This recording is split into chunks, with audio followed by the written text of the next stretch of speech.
Hello students, अभी तक के लेक्चर्स में हमने डिस्कस किया about physics. So what is physics? Physics is the study of nature and its laws. Nature और उसके लॉज को स्टडी करना ही फिजिक्स है। आज हम देखेंगे फिजिक्स के दूसरी साइंस के ब्रांचेस के साथ कनेक्शन। लेकिन एक बात ध्यान में रखिए, फिजिक्स सब जगह है, हर जगह फिजिक्स है।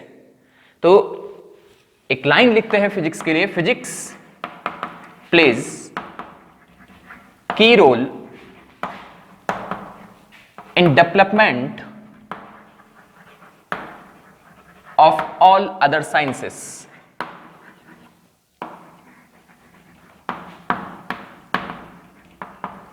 फिजिक्स एक की रोल प्ले करता है बाकी सब ब्रांचेस में साइंस की, जैसे केमिस्ट्री में, बायो में। केमिस्ट्री, बायो, एस्ट्रोनॉमी, जियोलॉजी, ये फिजिक्स के बिना कुछ भी नहीं है। कैसे, थोड़ा समझते हैं। तो यही देखना है आज, फिजिक्स का कनेक्शन, फिजिक्स का रिलेशन दूसरी ब्रांचेस के साथ। तो पहले देखते हैं केमिस्ट्री के साथ इसका रिलेशन क्या है और कैसे केमिस्ट्री को डेवलप करने में फिजिक्स हेल्प करता है। देखिए, केमिस्ट्री में आपने स्टडी किया है पीरियोडिक टेबल। पीरियोडिक टेबल, उसको याद करने के लिए आपने पोएम भी बनाई हुई है अलग अलग, आलू गोभी थैला वाला, ऐसा पोएम आपने बनाई हुई है। तो केमिस्ट्री में अगर आप देखें तो पीरियोडिक टेबल कैसे असाइन की जाती है? On the basis of atomic number. Atomic number means on the basis of number of electrons. तो इलेक्ट्रॉन का वहां मेजर रोल होता है, प्रोटॉन्स का। ये इलेक्ट्रॉन की डिस्कवरी किसने की? थॉमसन ने 1897। तो अगर हम इलेक्ट्रॉन की डिस्कवरी देखें या प्रोटॉन की डिस्कवरी देखें तो ये किस प्रिंसिपल पे बेस्ड है? ये फिजिक्स के प्रिंसिपल पे बेस्ड है। अगर प्रोटॉन की डिस्कवरी देखें रदरफोर्ड और गीगर मार्सडेन की, तो वो अल्फा स्कैटरिंग एक्सपेरिमेंट किया गया, कैथोड रे पार्टिकल्स मिले, इलेक्ट्रॉन की डिस्कवरी हुई। तो ये सब जो डिस्कवरी हुई है ये किसके प्रिंसिपल पे बेस्ड है, किसके लॉज पे बेस्ड है? फिजिक्स पे। तो केमिस्ट्री में जो इलेक्ट्रॉन प्रोटॉन हम स्टडी करते हैं वो फिजिक्स के प्रिंसिपल पे बेस्ड हैं। उनकी डिस्कवरी ही फिजिक्स के प्रिंसिपल पे हुई, जिसके बिना केमिस्ट्री कुछ भी नहीं है। तो फिजिक्स का बहुत बड़ा रोल है केमिस्ट्री में। इसके अलावा आप केमिस्ट्री में स्टडी करते हैं मेटल्स का स्ट्रक्चर, सब्सटेंसेस का स्ट्रक्चर, उसका क्रिस्टल स्ट्रक्चर आप स्टडी करते हैं। तो क्रिस्टल स्ट्रक्चर को स्टडी करने के लिए हम एक्सरे डिफ्रैक्शन मेथड यूज करते हैं, और ये एक्सरे डिफ्रैक्शन मेथड ये भी फिजिक्स के प्रिंसिपल पे बेस्ड है। इसके अलावा जो बॉन्ड होता है किन्हीं टू एलिमेंट्स के बिटवीन, वो बॉन्ड्स, वो बॉन्डिंग, वो भी फिजिक्स से एक्सप्लेन की जाती है। इसके अलावा रिएक्शंस, वो भी फिजिक्स से एक्सप्लेन की जाती हैं। तो हमने केमिस्ट्री का एक अलग पार्ट बना दिया, फिजिकल केमिस्ट्री। तो ये देखा आपने, फिजिक्स का बहुत बड़ा रोल है केमिस्ट्री के डेवलपमेंट में। केमिस्ट्री फिजिक्स के बिना कुछ भी नहीं। अब बात करते हैं बायो की, एक और ब्रांच साइंस की, बायोलॉजी।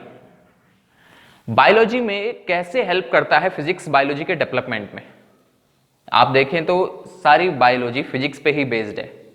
तो कुछ बायो के बच्चे जो होते हैं 11th में आते हैं स्टडी करने, सर ये फिजिक्स क्यों पढ़नी है हमें, हमें तो बायो लेना है, डॉक्टर बनना है, ये बनना है, तो हम फिजिक्स क्यों पढ़ें? तो देखना पड़ेगा फिजिक्स क्यों पढ़ें। आपने देखा होगा डॉक्टर के पास गले में होता है जिससे वो हार्ट बीट चेक करते हैं, उसे क्या कहते हैं? स्टेथोस्कोप। तो स्टेथोस्कोप वेव्स पे बेस्ड है, वेव्स आती हैं और वो सुनाई पड़ती हैं। तो स्टेथोस्कोप किस प्रिंसिपल पे बेस्ड है? फिजिक्स के प्रिंसिपल पे बेस्ड है। इसके अलावा एक्सरे मशीन, फ्रैक्चर हो गया, आपको चेक करना है कहां पे फ्रैक्चर है, तो एक्सरे मशीन वो किस पे बेस्ड है? फिजिक्स के प्रिंसिपल पे बेस्ड है। और भी बहुत सारे इंस्ट्रूमेंट्स, आप अल्ट्रासाउंड डिवाइस लो या एमआरआई ले लो, आप मैग्नेटिक रेजोनेंस इमेजिंग, इसका तो बहुत चल रहा है आजकल एमआरआई का, ये भी फिजिक्स के प्रिंसिपल पे बेस्ड है। इंस्ट्रूमेंट्स में माइक्रोस्कोप, इसका काफी यूज करते हैं बायोलॉजिस्ट। तो माइक्रोस्कोप में कौन से लेंसेज यूज करना है, कितने पावर के यूज करना है, कॉन्वेक्स लेंस यूज करना है, ये भी फिजिक्स के प्रिंसिपल पे बेस्ड है। तो बायोलॉजिस्ट फिजिक्स का काफी यूज कर रहे हैं। तो बायोलॉजी किस पे बेस्ड है? फिजिक्स पे बेस्ड है। फिजिक्स के बिना बायोलॉजी का भी काम नहीं चलेगा। इसके अलावा इंस्ट्रूमेंट्स को छोड़ दें, ह्यूमन बॉडी को देखें तो ह्यूमन बॉडी के भी बहुत सारे प्रिंसिपल फिजिक्स पे बेस्ड हैं जो बायोलॉजी से रिलेट करते हैं। जैसे ब्लड प्रेशर, ब्लड प्रेशर की मशीन, वो भी फिजिक्स के प्रिंसिपल पे बेस्ड है। ब्लड प्रेशर की बात करें, high blood pressure, low blood pressure, ये क्यों होता है? वेन्स का, आर्टरीज का एरिया, क्रॉस सेक्शनल एरिया कम हो जाना, ज्यादा हो जाना, ये बर्नौलीज प्रिंसिपल पे बेस्ड है जो कि फिजिक्स में है। तो ब्लड प्रेशर, इसका लो होना, हाई होना, ये बर्नौलीज प्रिंसिपल से एक्सप्लेन किया जाता है, मींस फिजिक्स में। तो ब्लड प्रेशर फिजिक्स एक्सप्लेन करता है क्यों हाई होता है, क्यों लो होता है। इसके अलावा हम जब चल रहे हैं तो क्यों चल पाते हैं, वो नॉर्मल रिएक्शन हमारे पैर पे लगती है, ये भी फिजिक्स एक्सप्लेन करता है। हम अपनी एल्बो, अपनी रिस्ट बेंड कर रहे हैं, कितने एंगल से बेंड कर रहे हैं, ये भी फिजिक्स है। तो आप देखें तो बायोलॉजी के प्रिंसिपल फिजिक्स के प्रिंसिपल पे बेस्ड हैं। इसके अलावा बात करें एक और ब्रांच की साइंस की, एस्ट्रोनॉमी। एस्ट्रोनॉमी क्या होती है? एस्ट्रोनॉमी है स्टडी ऑफ हेवनली बॉडीज, जैसे स्टार्स, आपके प्लैनेट्स, इनकी स्टडी करना। इनकी स्टडी करने के लिए हम यूज करते हैं टेलीस्कोप, और टेलीस्कोप किससे बने हुए हैं? फिजिक्स के प्रिंसिपल पे बने हुए हैं। हमने बिग बैंग थ्योरी को प्रिडिक्ट किया on the basis of Doppler effect. तो डॉपलर इफेक्ट किस पे बेस्ड है? फिजिक्स के प्रिंसिपल पे बेस्ड है।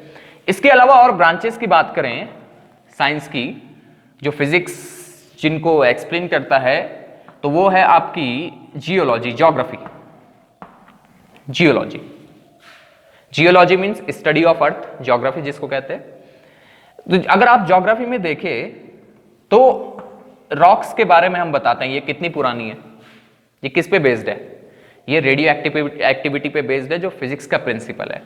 इसके अलावा हम एक्सरे डिफ्रैक्शन यूज करते हैं इनको स्टडी करने के लिए, रॉक को स्टडी करने के लिए, इनके स्ट्रक्चर को स्टडी करने के लिए।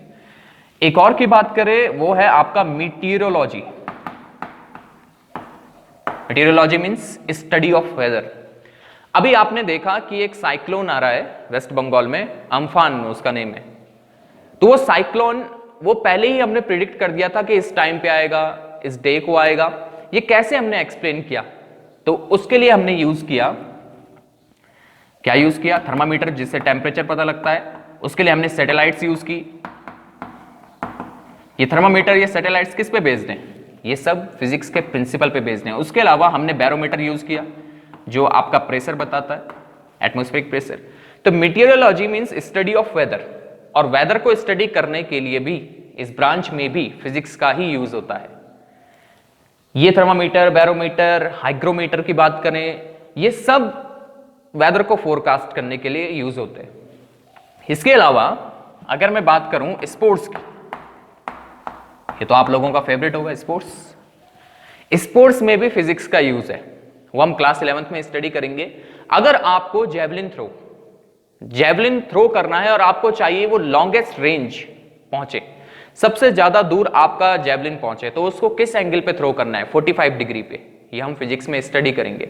इसके अलावा हमें देखना है कि आपने देखा होगा वॉलीबॉल या आपका फुटबॉल या आपका क्रिकेट बॉल स्विंग होता है एयर में, तो ये स्विंग होने का प्रिंसिपल मैग्नस इफेक्ट, ये भी फिजिक्स में ही आता है। इसके अलावा कैसे क्रिकेट में वेट ट्रांसफर करना है जब आप क्रिकेट बॉल को हिट कर रहे हैं, बैटिंग कर रहे हैं जब आप, वो भी फिजिक्स का प्रिंसिपल है। तो स्पोर्ट्स में भी फिजिक्स का यूज है। तो आप देखें हर जगह फिजिक्स है, और इन सभी ब्रांचेस को डेवलप करने के लिए फिजिक्स का की रोल है। फिजिक्स के बिना ये नहीं चल सकती हैं, चाहे वो केमिस्ट्री हो या वो बायो हो या वो एस्ट्रोनॉमी हो या वो जियोलॉजी हो, मीटियोरोलॉजी हो, स्पोर्ट्स हो, हर जगह फिजिक्स का यूज है। अगर आप स्पोर्ट्स खेल रहे हैं और फिजिक्स के प्रिंसिपल से बेस्ड टेक्निक अप्लाई करते हैं, वो टेक्निक अप्लाई करते हैं जो फिजिक्स के प्रिंसिपल पे बेस्ड हैं, तो आप स्पोर्ट्स में अगर अच्छे हैं तो और अच्छे हो जाएंगे। तो क्लास 11th में, 12th में आप कुछ ऐसे प्रिंसिपल पढ़ेंगे जो आपको स्पोर्ट्स में, गेम्स में और इंप्रूव करेंगे। तो ये कुछ रिलेशन फिजिक्स का अदर ब्रांचेस के साथ। अब देखते हैं फिजिक्स का टेक्नोलॉजी के साथ क्या रिलेशन है, फिजिक्स एंड टेक्नोलॉजी। तो वो हमारे पास नेक्स्ट टॉपिक है। नेक्स्ट टॉपिक डालिए, physics and technology. Okay, next physics in relation to technology. पहले लिखिए, इसके बारे में समझते हैं। फिजिक्स प्रिंसिपल्स, फिजिक्स के जो प्रिंसिपल होते हैं, फिजिक्स में बेस्ड जो लॉज होते हैं, they give rise to new technology. वो न्यू टेक्नोलॉजी को प्रोवाइड करते हैं। कैसे समझते हैं, देखिए। तो इसको समझने के लिए आप 2 कॉलम्स बनाइए। एक साइड लिखना है प्रिंसिपल, जो फिजिक्स पे बेस्ड प्रिंसिपल हैं, जो लॉज हैं, और एक साइड लिखिए आप टेक्नोलॉजी। अब देखिए 1830s के आसपास फेराडे ने ऑब्जर्व किया कि जब हम एक कॉइल के नियर मैग्नेट को मूव करते हैं तो उस कॉइल में करंट प्रोड्यूस होता है। अब ये उस टाइम पे न्यू था। एक कॉइल के नियर मैग्नेट को मूव करने से करंट कैसे प्रोड्यूस हो गया? तो फैराडे ने उससे लॉ बनाया, Faraday's law of electromagnetic induction. Electromagnetic induction means current का प्रोड्यूस होना with the help of changing magnetic field. ये आप क्लास 12th में स्टडी करते हैं। अब ये प्रिंसिपल बन गया कि जब आप मैग्नेटिक फील्ड को चेंज करो तो इलेक्ट्रिक करंट प्रोड्यूस होता है, जिसको बोला गया electromagnetic induction. This was the principle, ये बना प्रिंसिपल। तो फैराडे ने तो प्रिंसिपल दे दिया। अब और लोगों ने सोचा कि इसको मैं यूज करता हूं, तो और लोगों ने उसको यूज किया और किसी ने यूज किया इस प्रिंसिपल को, और उससे उन्होंने बनाया इलेक्ट्रिक जनरेटर। जनरेटर जो हम देखते हैं आज कंपनीज में, फैक्ट्रीज में अवेलेबल होता है। तो जनरेटर कैसे काम करता है?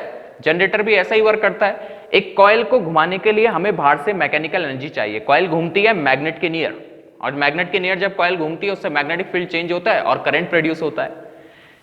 प्रिंसिपल क्या है? Electromagnetic induction. टेक्नोलॉजी क्या बनी? Electric generator. और किसी ने बोला मैं इस प्रिंसिपल का और कुछ यूज करता हूं, तो उसने टरबाइन लगाई, उसमें कॉइल्स लगाई मैग्नेट के नियर, उसको घुमाने के लिए उसने वाटर का यूज किया। बहुत ऊपर से हाइट से वाटर गिर रहा है, टरबाइन घूम रही है, मैग्नेटिक फील्ड चेंज हो रही है, करंट प्रोड्यूस हो रहा है। हाइड्रो इलेक्ट्रिक डैम जो डैम में होता है, किसी ने डैम बनाया, किसी ने कहा मैं इसका अलग यूज करूंगा, उसने कोल का यूज किया, स्टीम से टरबाइन को घुमाया, इलेक्ट्रिक करंट प्रोड्यूस हुआ। तो प्रिंसिपल क्या है? Electromagnetic induction. टेक्नोलॉजी क्या है? जो हमारे पास डिवाइस बनी, जो इंस्ट्रूमेंट बना, इलेक्ट्रिक जनरेटर, इसके अलावा हाइड्रो इलेक्ट्रिक डैम। तो ये प्रिंसिपल है, पहले प्रिंसिपल आता है उसके बाद टेक्नोलॉजी। इसके अलावा अगर बात करें फोटो इलेक्ट्रिक इफेक्ट, इसकी स्टोरी भी बड़ी इंटरेस्टिंग है।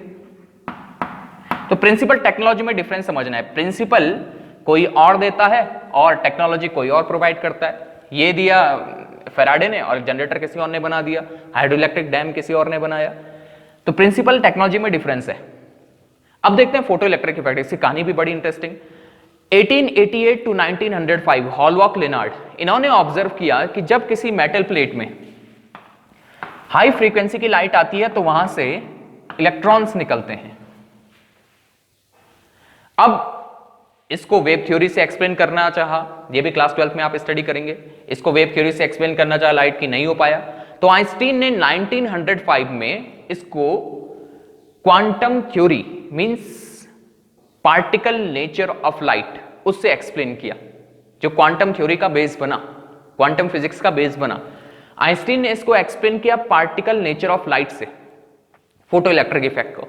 तो आइंस्टीन ने ये प्रिंसिपल दिया फोटो इलेक्ट्रिक इफेक्ट। जब किसी हाई फ्रीक्वेंसी की लाइट किसी मेटल ऑब्जेक्ट पे पड़ती है तो इलेक्ट्रॉन्स निकलते हैं। लेकिन किसी ने कहा मैं इस प्रिंसिपल को स्टडी करके कुछ बनाना चाहता हूं, तो उन्होंने बनाया फोटो सेल। फोटो सेल क्या होता है, थोड़ा इसके बारे में स्टडी करते हैं। आपने देखा होगा स्ट्रीट लाइट होती हैं जो डे में, दिन में तो बंद होती हैं, लेकिन जैसे ही अंधेरा होता है वो ऑटोमेटिकली ऑन हो जाती हैं, उसमें फोटो सेल यूज हो रहा है। तो वो भी आप क्लास 12th में स्टडी करेंगे ऐसा क्या हो रहा है। इसके अलावा आपने देखा होगा सिक्योरिटी होती है, गेट में लगा होता है एक इंफ्रारेड लेजर, और गेट में अगर आप इंटर करें तो अंदर अलार्म बजता है, पता लग जाता है बाहर कोई गेट पे आया है। एज ए सिक्योरिटी ये यूज होता है, फोटो सेल वहां भी यूज होता है। इसके अलावा फायर अलार्म, बड़ी बड़ी बिल्डिंग्स होती हैं, उसमें जब तक उजाला होता है, लाइट होती है, तब तक तो कोई अलार्म नहीं बजता, लेकिन जैसे ही धुआं होता है वैसे ही वो अलार्म ऑन हो जाता है। वहां पे भी फोटो सेल यूज होता है। इसके अलावा ऐसा काउंटर सर्किट, आप किसी गेट में इंटर करने, कितने लोगों ने इंटर किया, ये भी फोटो सेल से पता लगता है। तो ये टेक्नोलॉजी है, प्रिंसिपल है फोटो इलेक्ट्रिक इफेक्ट। इस पे आप स्टडी करके टेक्नोलॉजी प्रोवाइड कर सकते हैं। प्रिंसिपल किसी और ने दिया फिर से, और टेक्नोलॉजी कोई और बनाता है। इसके अलावा अगर हम बात करें बर्नौलीज प्रिंसिपल की, तो बर्नौली ने एक प्रिंसिपल दिया, ये आप क्लास 11th में स्टडी करेंगे। प्रिंसिपल ये था कि जब किसी एरिया में हाई वेलोसिटी होगी तो वहां प्रेशर लो होगा, और जिस एरिया में वेलोसिटी लो होगी वहां प्रेशर हाई होगा। तो ये प्रेशर डिफरेंस क्रिएट होता है, ये बर्नौली ने बताया। और इस प्रिंसिपल से किसी और ने एक टेक्नोलॉजी दी, एरोप्लेन। तो एरोप्लेन जो टेक्नोलॉजी है वो किस प्रिंसिपल पे बेस्ड है? बर्नौलीज प्रिंसिपल पे। इसके अलावा थर्मोडायनेमिक्स हमारी एक ब्रांच है फिजिक्स की, जिसमें हम देखते हैं कि हीट कैसे वर्क डन में कन्वर्ट हो रही है। ये क्लास 11th में आप स्टडी करेंगे, केमिस्ट्री के अंदर भी आता है। थर्मोडायनेमिक्स प्रिंसिपल है। टेक्नोलॉजी क्या बना? स्टीम इंजन, डीजल इंजन, ये टेक्नोलॉजी बनी। तो ये हमारे पास कुछ प्रिंसिपल, इसके अलावा और भी सारे प्रिंसिपल्स हैं जिनसे टेक्नोलॉजी बनती है। बस आपको डिफरेंस ध्यान में रखना है, प्रिंसिपल क्या है और टेक्नोलॉजी क्या है। अब ये जो टेक्नोलॉजी बनती है, ये जो टेक्नोलॉजी हम बना रहे हैं, ये टेक्नोलॉजी क्यों, वैसे टेक्नोलॉजी आती क्यों है? टेक्नोलॉजी आती है ह्यूमन वेलफेयर के लिए, ताकि जो हमारे ह्यूमन बीइंग्स हैं वो अच्छे से अपनी लाइफ को जी सकें, उसलिए हम टेक्नोलॉजी बनाते हैं। अब जब टेक्नोलॉजी बनती है तो ये टेक्नोलॉजी फिर से फिजिक्स बनाती है, फिर से फिजिक्स के न्यू लॉज बनाती हैं। तो हम ऐसा भी लिख सकते हैं, नीड ऑफ टेक्नोलॉजी, टेक्नोलॉजी की जरूरत, ये भी लिख सकते हैं, gives rise to new physics. Okay, देखते हैं कैसे टेक्नोलॉजी की जरूरत न्यू फिजिक्स के प्रिंसिपल्स बनाती है। जैसे हमारे पास पहले सीआरटी टेलीविजन हुआ करते थे, कैथोड रे ट्यूब, सीआरटी, बड़े बड़े टेलीविजन, बड़े बड़े मॉनिटर्स, सीआरटी मॉनिटर्स। तो हमें चाहिए कि ये लेस स्पेस लें, तो हमने क्या किया, फिजिक्स को स्टडी किया। हमने टेक्नोलॉजी को इंप्रूव करना था, टेक्नोलॉजी की जरूरत थी, तो फिजिक्स को स्टडी किया। जब जरूरत पड़ी, फिजिक्स को स्टडी किया, तो हमारे पास न्यू एक फिजिक्स आई, सेमीकंडक्टर डिवाइसेस। तो सेमीकंडक्टर डिवाइसेस न्यू फिजिक्स बनी। तो टेक्नोलॉजी की जरूरत न्यू फिजिक्स बनाती है, और ये जो फिजिक्स बनी, ये जो प्रिंसिपल बना, इसने फिर से एक न्यू टेक्नोलॉजी को जन्म दिया, और वो क्या थी, एलसीडी टेलीविजन। ये टेक्नोलॉजी बनी, एलसीडी, फिर एलईडी, फिर 3D, ओएलईडी, और आगे पता नहीं क्या क्या बनता रहता है।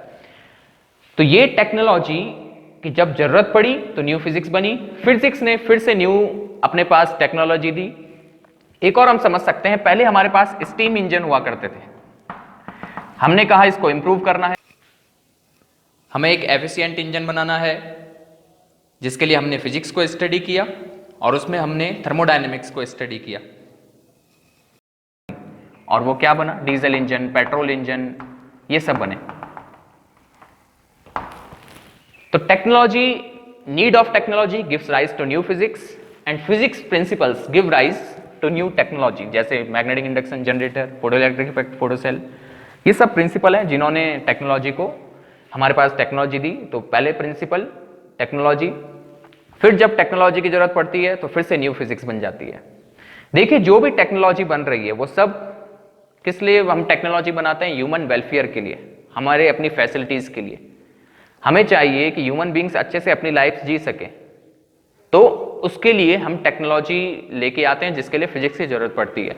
अब जो भी टेक्नोलॉजी हम बनाते हैं वो सोसाइटी को इफेक्ट करती है। तो आप ये लिखिए, वट एवर इज इन्वेंटेड और discovered in physics, it immediately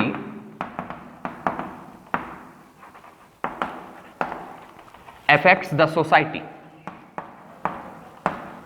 ये सोसाइटी के साथ रिलेशन है फिजिक्स का।